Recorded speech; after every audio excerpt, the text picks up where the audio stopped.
Last lecture में हमने 29 MCQs देखे थे। 30 से स्टार्ट करते हैं। Gross irrigation requirement includes, gross irrigation के अंदर नेट वाटर रिक्वायरमेंट और लॉसेज, ये दोनों चीजें शामिल हैं। लॉसेज में आ जाएगा evaporation losses, seepage losses, conveyance losses. तो बी आंसर आएगा कि total water including losses. Next question, total water used by the crop is, crop जो टोटल वाटर यूज करती है उसे कंजप्टिव यूज ऑफ वाटर कहते हैं। कंजप्टिव यूज ऑफ वाटर में सबसे पहले आ जाएगा जो वाटर ट्रांसपायर हुआ, ट्रांसपायरेशन के अंदर जो वाटर यूज हुआ वो। इसके अलावा जो सॉइल सरफेस से एवेपोरेट होकर हवा में चला गया यानी एवेपोरेशन लॉस, वो मजीद जो प्लांट ने अपने टिश्यू बनाने में थोड़ा सा वाटर इस्तेमाल किया, ये तीनों चीजें शामिल है। Next question, growing single crop repeatedly, एक क्रॉप को बार बार ग्रो करना, इसको मोनोकल्चर कहते हैं। मिक्स्ड क्रॉपिंग क्या होता है, अगर आप सॉइल में दो या दो से ज्यादा क्रॉप बगैर किसी स्पेसिफिक रो पैटर्न के इकट्ठी लगा देंगे तो इसको मिक्स्ड क्रॉपिंग कहेंगे। इंटरक्रॉपिंग क्या होता है, अगर आप जमीन के अंदर दो या दो से ज्यादा फसलें या क्रॉप्स रोज के अंदर लाइंस में एक साथ उगाएंगे तो इसको इंटरक्रॉपिंग कहेंगे। रिले क्रॉपिंग क्या होता है, पहली फसल अभी आपने हार्वेस्ट नहीं की, उसके अंदर आप दूसरी क्रॉप उसको सो कर दें, इसको रिले क्रॉपिंग कहते हैं। 33 क्वेश्चन देखें। Terracing is practised in,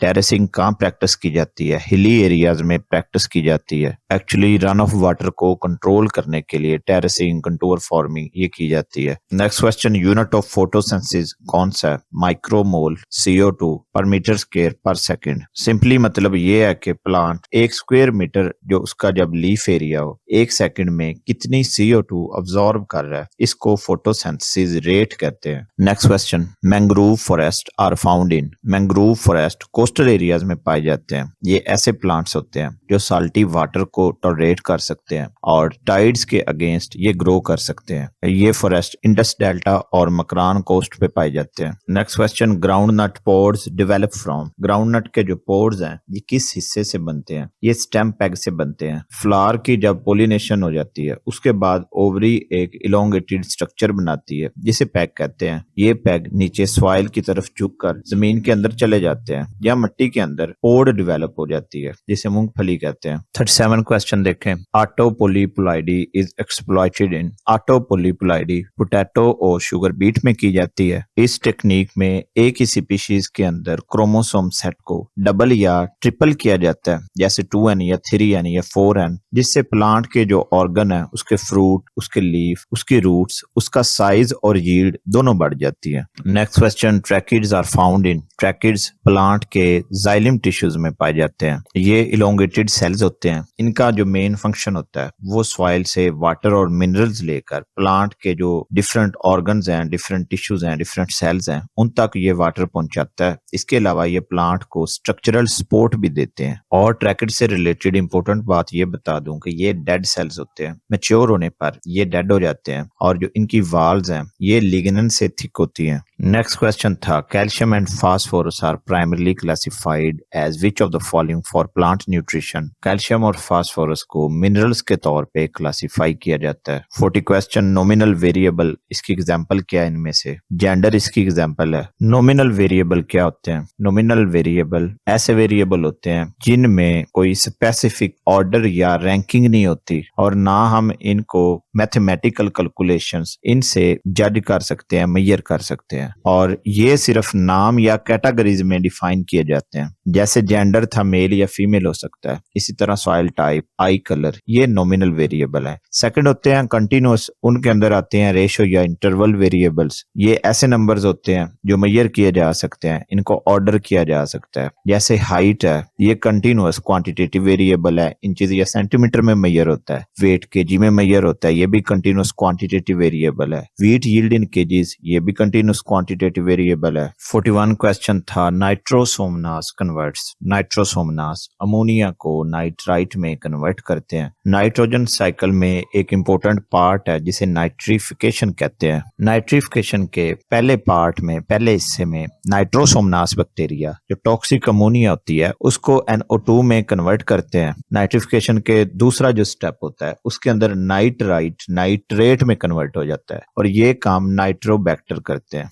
next question, DAP fertiliser क्या है? डीएपी फर्टिलाइजर एक कंपाउंड फर्टिलाइजर है। कंपाउंड फर्टिलाइजर वो होती है जिसमें एक से ज्यादा प्राइमरी न्यूट्रिएंट्स जैसे एनपीके ये मौजूद हों। डीएपी में 18% नाइट्रोजन, 46% फास्फोरस होती है, इसलिए ये एक कंपाउंड फर्टिलाइजर है। स्ट्रेट फर्टिलाइजर क्या होता है? इसमें सिर्फ एक ही प्राइमरी न्यूट्रिएंट होता है, जैसे यूरिया में सिर्फ नाइट्रोजन होती है। 43 question, if there is requirement of 60 kg potassium per acre, how many bags of MOP will be used? MOP के 2 बैग्स ये यूज होंगे। एमओपी को म्यूरेट ऑफ पोटाश कहते हैं। जो स्टैंडर्ड एमओपी होती है उसमें 60% K2O होता है। अब एक बैग का वजन 50 kg होता है। 60% से मुराद ये है कि अगर 100 kg का बैग होता तो उसमें 60 kg पोटाशियम होना था। अब 50 kg का बैग है तो उसमें 30 kg पोटाशियम होगा, और 60 kg पूरे करने के लिए हमें 2 बैग चाहिए होंगे। नेक्स्ट क्वेश्चन, चिकपी क्या है? चिकपी एक लेग्यूम है, सीरियल नहीं है। इसकी फैमिली लेग्यूमिनेसी है। सीरियल्स में व्हीट, राइस, मेज ये आती हैं। ग्रैमिनी फैमिली होती है उनकी। 45 question,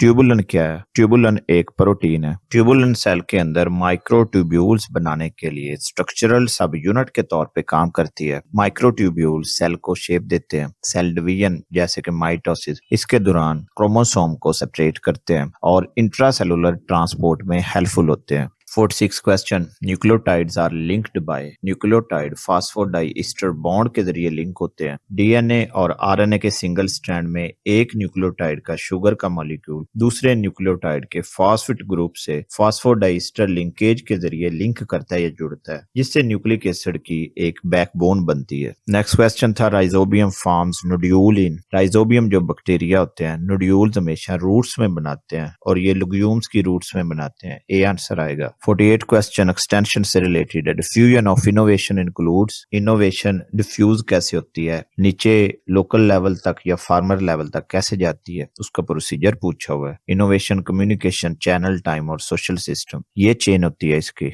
next question, situation analysis कौन सा स्टेप है? पहला स्टेप होता है ये। सिचुएशन एनालिसिस एक्सटेंशन प्रोग्राम का फर्स्ट स्टेप है। बाकी स्टेप्स कौन से होते हैं? सेकंड होगा आइडेंटिफिकेशन ऑफ प्रॉब्लम, उसके बाद आप ऑब्जेक्टिव सेट करेंगे, फिर डेवलपिंग प्लान ऑफ वर्क, और लास्ट पे एग्जीक्यूशन एंड एवेलुएशन ये फाइनल स्टेप होगा। नेक्स्ट क्वेश्चन, कैरोटीन क्या है? Carotene precursor of vitamin A है। प्रीकर्सर का मतलब है कि वो सब्सटेंस जिसे हमारी बॉडी मेटाबोलाइज करके एक्टिव विटामिन में तब्दील कर देती है। जैसे हम कैरेट्स खाते हैं, गाजरें खाते हैं, तो हमारी बॉडी कैरोटीन, स्पेशली जो बीटा कैरोटीन है, उसको विटामिन ए में कन्वर्ट कर देती है। विटामिन ए को रेटिनॉल भी कहते हैं। इसके साथ बता दूं विटामिन ई को टोकोफिरोल कहते हैं। 51 क्वेश्चन देखें, electroporation is widely used technique in biotechnology for. Electroporation biotechnology में सेल्स या प्रोटोप्लास्ट के अंदर डीएनए को अपटेक या दाखिल करने के लिए इस्तेमाल किया जाता है। इस प्रोसेस में सेल को एक इलेक्ट्रिक करंट ये प्रोवाइड किया जाता है या इलेक्ट्रिक करंट उसे लगाया जाता है, जिससे सेल मेम्ब्रेन में टेम्पोरेरी पोर्स बन जाते हैं। इन पोर्स के जरिए फॉरेन डीएनए आसानी से सेल के अंदर एंटर हो जाता है। 52 क्वेश्चन देखें, कैप्सिड क्या है?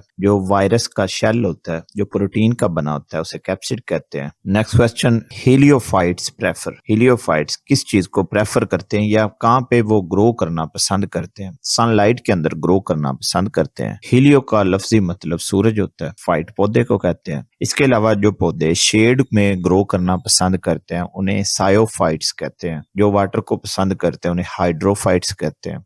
जो कोल्ड ठंडे इलाकों में ग्रो करते हैं उन्हें पसंद करते हैं, उन्हें साइक्रोफाइट्स कहते हैं। नेक्स्ट क्वेश्चन, इनमें से कौन सा वाटर जो पौधे को अवेलेबल होता है? कैपिलरी वाटर जो होता है ये पौधे को अवेलेबल वाटर होता है। कैपिलरी वाटर जो होता है ये फील्ड कैपेसिटी और परमानेंट विल्टिंग पॉइंट के दरमियान में होता है। रूट्स इसको आसानी से अब्सॉर्ब कर सकती है। जो हाइग्रोस्कोपिक वाटर होता है ये अनअवेलेबल होता है। सॉइल पार्टिकल के साथ ये टाइटली बाउंड होता है। पौधों की जो रूट्स हैं वो इसे अब्सॉर्ब नहीं कर सकती। और ग्रेविटेशनल वाटर ये भी अनअवेलेबल होता है। ग्रेविटी की वजह से जमीन के नीचे ड्रेनेज में चला जाता है, पौधे अब्सॉर्ब नहीं कर सकते। 1 cusec is equal to 1 cusec 1 cubic feet per second के इक्वल है। ये फ्लो रेट का यूनिट है। पानी के बहाव को नापने का एक स्टैंडर्ड यूनिट है। 1 क्यूसिक के अंदर कितने लीटर वाटर होगा? 28.31 लीटर। 1 सेकंड के अंदर अगर ये गुजर जाए 1 फीट क्यूब से तो वो पानी का बहाव 1 क्यूसिक होगा। Next question, respiration rate of cattle. Cattle का रेस्पिरेशन रेट 10 to